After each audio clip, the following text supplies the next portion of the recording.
This week on a special edition of Today's Air Force, we'll take an in-depth look at the Boneyard. Without the parts that we reclaim here at the Boneyard, we'd stop flying. We'll meet the dedicated team that brings new life to old aircraft and hear the nostalgic stories of airmen who flew these planes decades ago. We'll have all those stories and much more right now on Today's Air Force.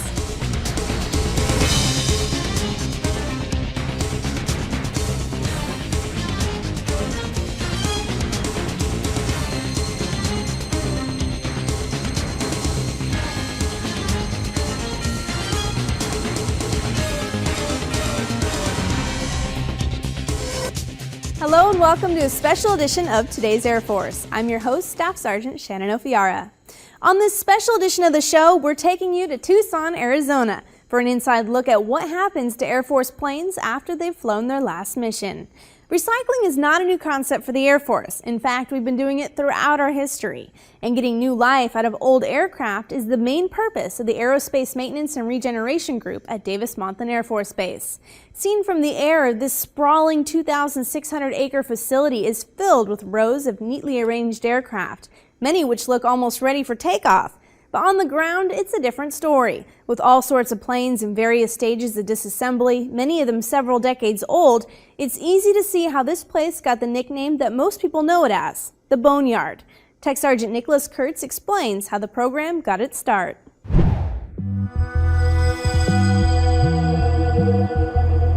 There are more than 4,000 aircraft parked here at the Boneyard. Taken together, these planes would make up the second largest air force in the entire world. But most of these planes will never fly again. They're here to serve a different purpose.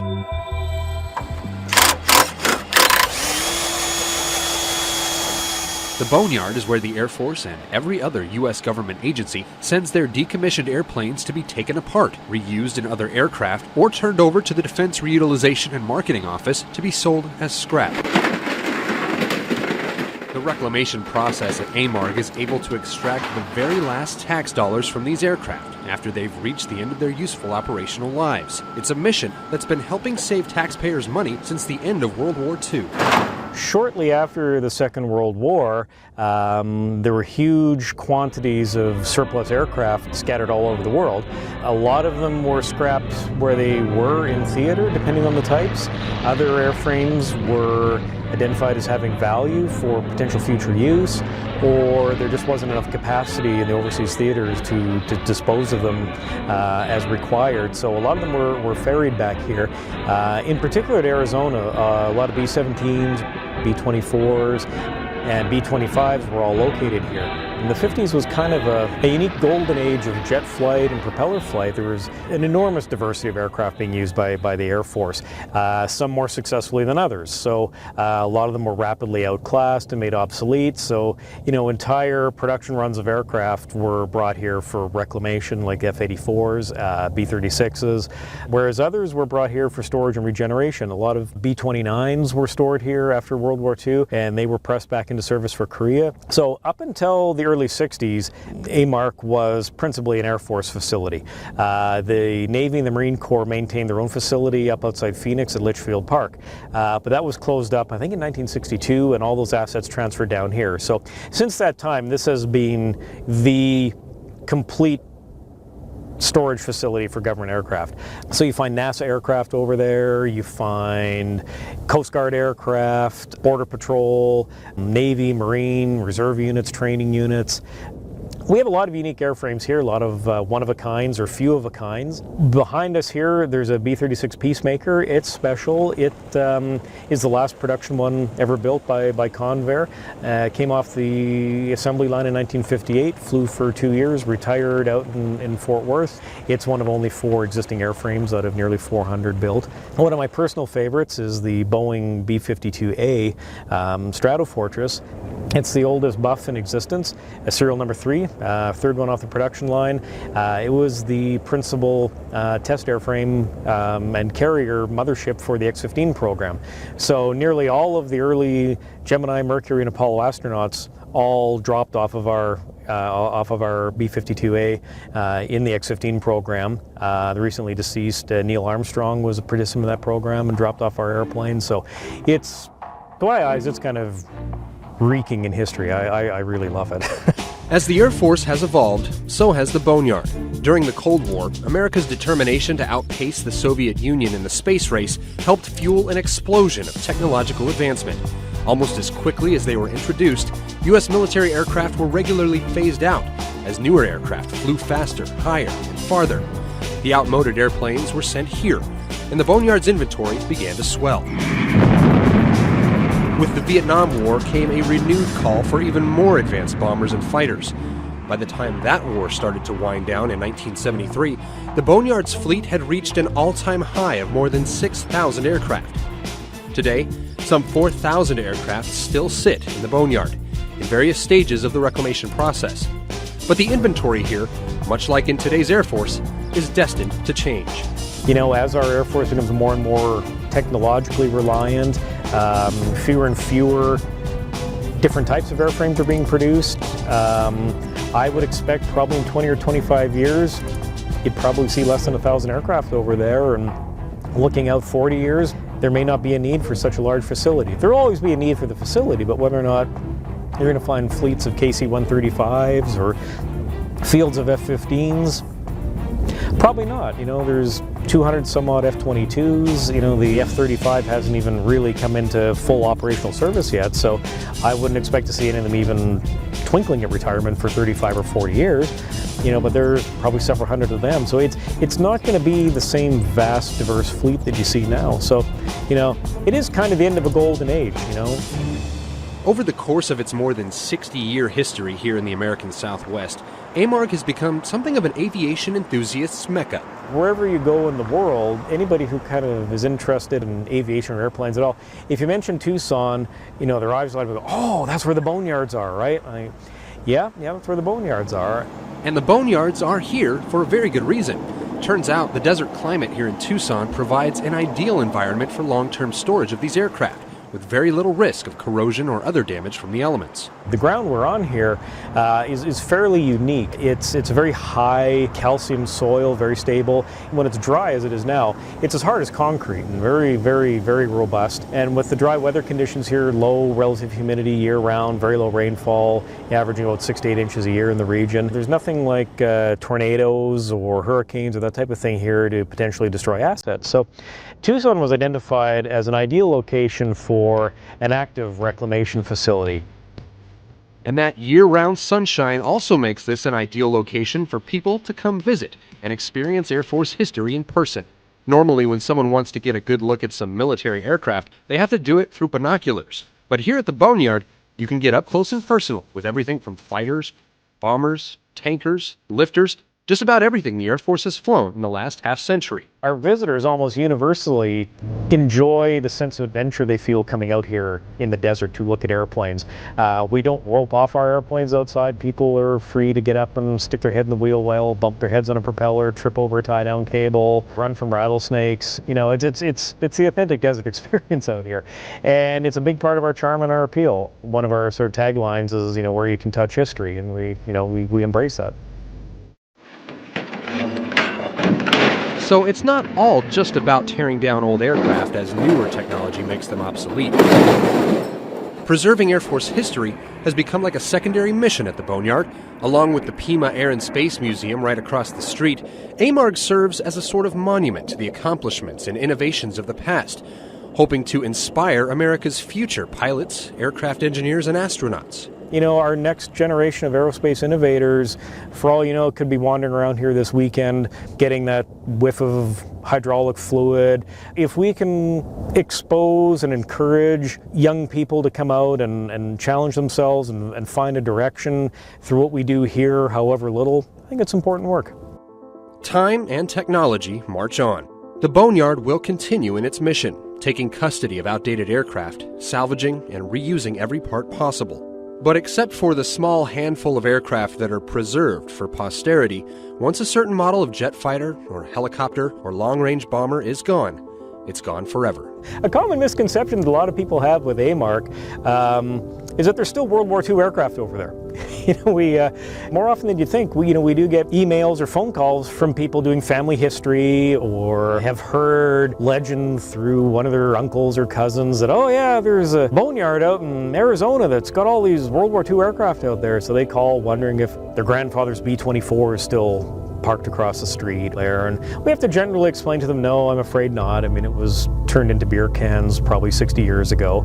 So the idea that a lot of people have is that the boneyard is really a boneyard, like a graveyard, where it's a very static kind of place where nothing happens. It's just a big, I don't know, like some hillbilly farm in the middle of Texas with 400 old tractors laying there. It's anything but, as you may have seen. It's a very heavily engaged, dynamic, busy organization that's tasked with supporting, the mission of the United States Air Force and its allies. And that's a huge amount of work. For today's Air Force from Tucson, Arizona, I'm Tech Sergeant Nicholas Kurtz.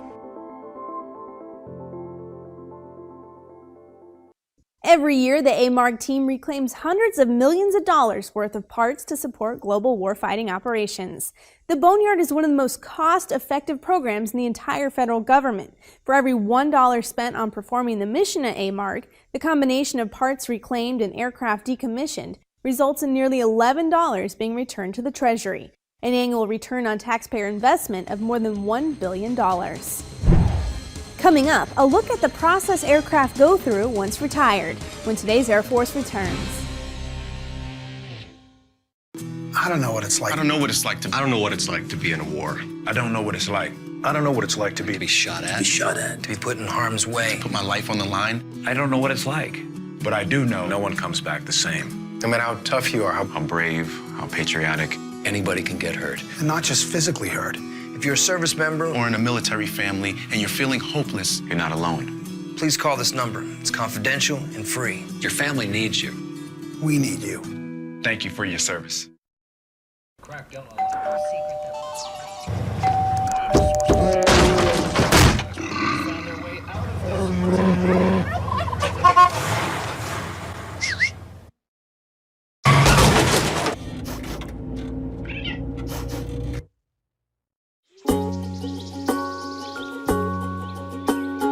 Getting closer to nature can get you closer to your family.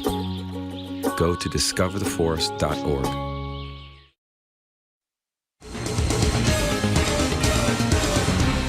Welcome back to this special edition of Today's Air Force. So far, we've shared a little bit about the Boneyard, its history, and its importance today to Air Force missions worldwide. Now we'll take a look at what happens to aircraft once they make that final landing at the Boneyard, and how some get a second chance. Here's the story.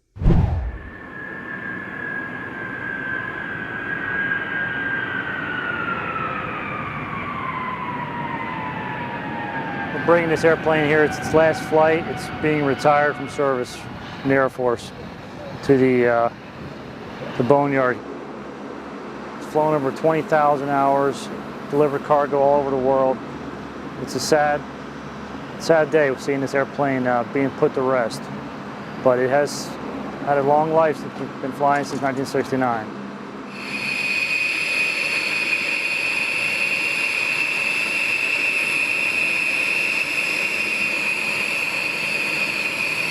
What we came here to do is deliver this two-ship of B-1s to the AMARG. We're sad to see them go. They've been great workhorses, but it's time to put them to sleep. And so we flew in here from Dyess Air Force Base, the 9th Bomb Squadron. We're sad to see her go. She's been a great asset and really good at helping us defend our nation.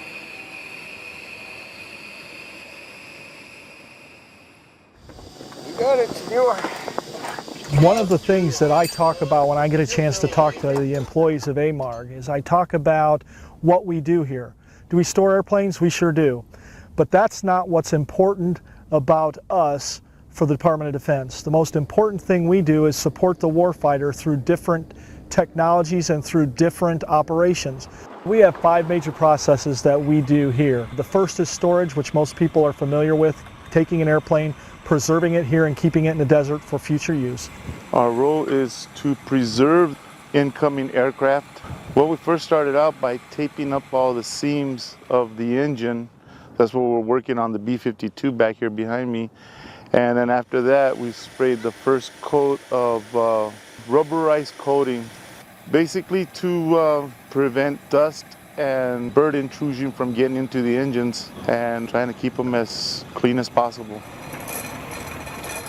Most people think we store aircraft just to get rid of them later, but a large number of the aircraft go through what's called regeneration, where we will take them and we will return them to flyable status in order to use them for different programs. For example, we're regenerating F-4s that are used as drones so that our pilots can shoot live missiles at them to identify whether or not they would have been able to hit a target in combat.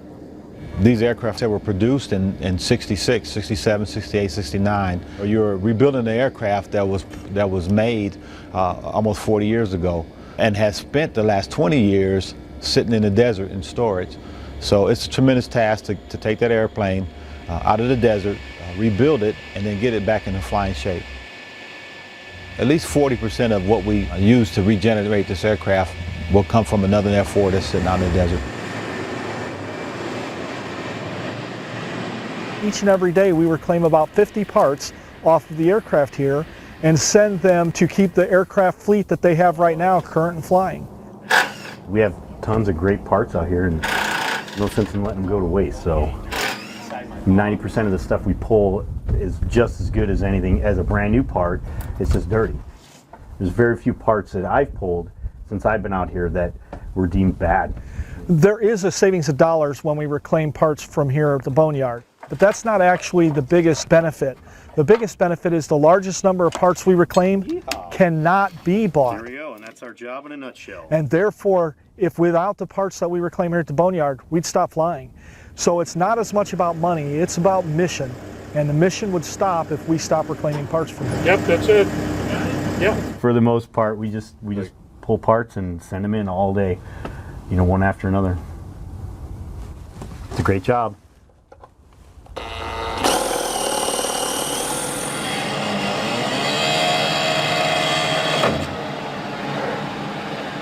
So a lot of different things occur here all the time. We also do a little bit of disposal, taking aircraft that nobody has a need for anymore within the entire federal government and actually getting rid of them, cutting them up into tiny pieces and getting rid of them.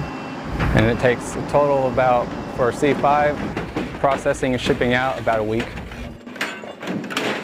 We're demilling the fuselage of the C5. Basically what we do is we just tear it down, we shred it up, and then we send it off to refineries to be processed into other materials.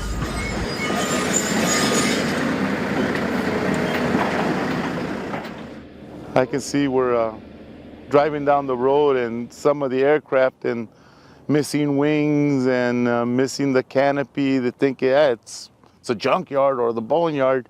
Yeah, but they don't realize that missing wing might be flying in another aircraft. That missing cockpit window could be in another aircraft. Some of us retired military think that that's it, we don't do nothing else, but no, we continue with our mission, helping out the younger soldiers one way or another, accomplish their mission. And now let's take a look at some unique imagery from the Boneyard.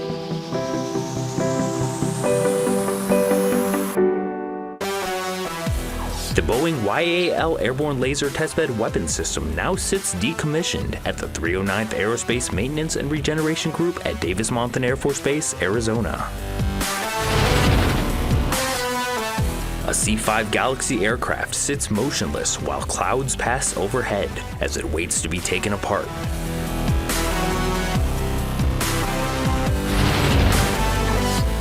Rows of F-15 Eagles and F-16 Fighting Falcons are stored and preserved. This allows them to be recalled into active service within 72 hours if needed.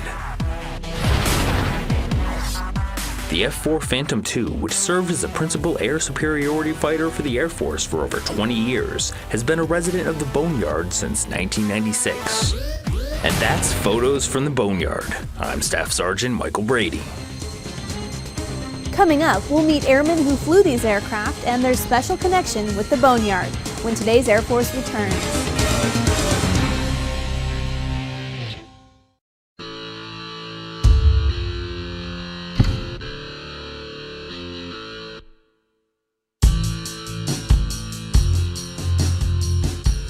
The design of the new Airmen magazine, it's evolved into something now that's just really amazing to look at and to experience. This new generation that is coming in, they're very plugged into new technology and they're used to getting their news on their phone or on their tablets, and I think it's going to be perfect for those people out there who want that. It comes to life. Your multimedia, your audio, your video, and you can bring this thing to people which we couldn't do with the magazine in the past. To me, it's very user-friendly. Having it on your tablet, you can take it wherever you want to go. Perfect for the person who's traveling all over the place, but still wants to stay up to date on what's going on in their service. It's an amazing new addition to the Air Force.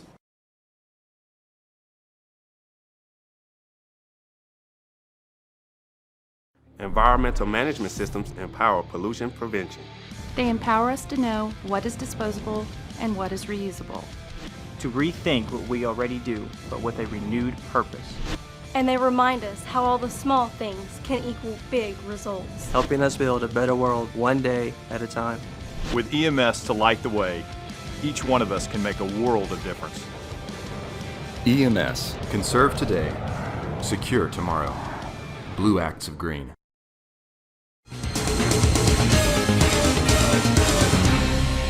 Welcome back to today's Air Force. As we've been learning, the Aerospace Maintenance and Regeneration Group has an important mission to not only store and preserve aircraft, but also aircraft regeneration, maintenance, and parts reclamation. But the lifeblood of the Boneyard is the dedicated team charged with accomplishing this mission. So let's head to their office. My name is Larry G.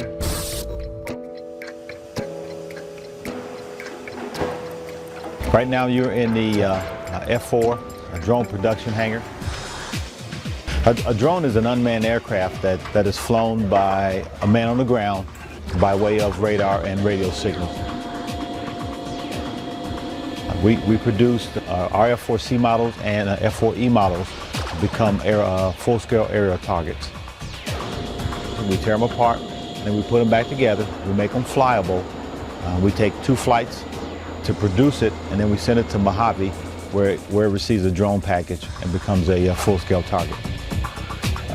It's a tremendous task, but we have had several aircraft come through here where members that are working on them used to crew them. My aircraft actually came through here. I actually missed her aircraft tail number 1197. I crewed it while I was at Clark Air Base.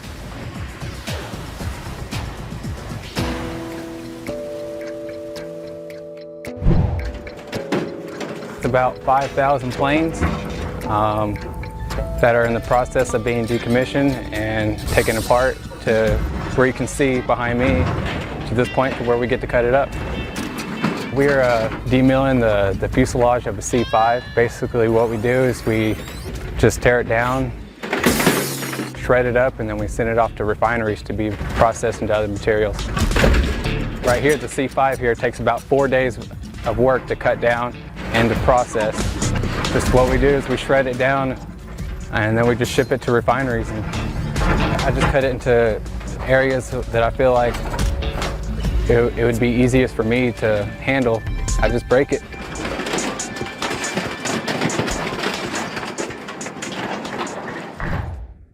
Throughout this special edition of today's Air Force, we've really gotten into the nuts and bolts of how and why the Boneyard is so important to Air Force operations. Whether it's saving money or keeping other aircraft flying, the Boneyard serves a very practical purpose. But there are some airmen who have a different kind of connection to the remnants housed by the Boneyard. These piles of scrap metal and chunks of what used to be cockpits serve as material reminders of honorable careers and a love of flight. Now we'll hear from a few airmen as they reflect on the nostalgia the Boneyard has come to symbolize.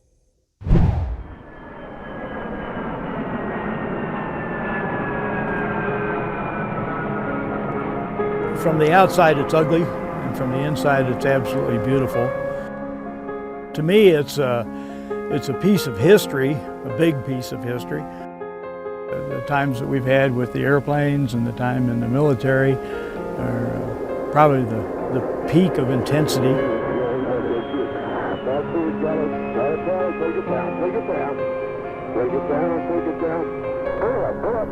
And as you grow, and I'll say older and more mature, you learn to accept those things and to treasure them.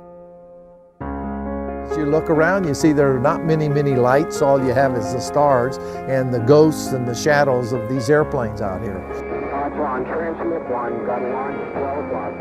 I like to think of some of them as having real lives, because if you could get the airplane to tell you the whole story, all the adventures that it was on, all the times that it performed its mission, and maybe the various pilots that flew the airplane, you'd have a real book that would be interesting.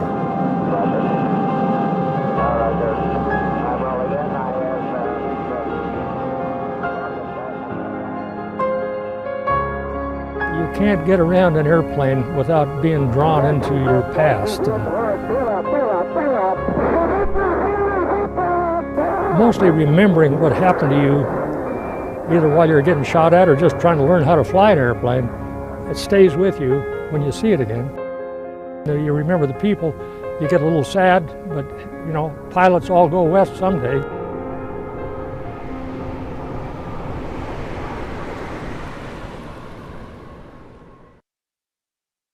And that's it for this special edition of Today's Air Force. You can find more in-depth coverage of the Boneyard in the digital edition of Airmen magazine. Just download the free application from iTunes or the Google Play Store.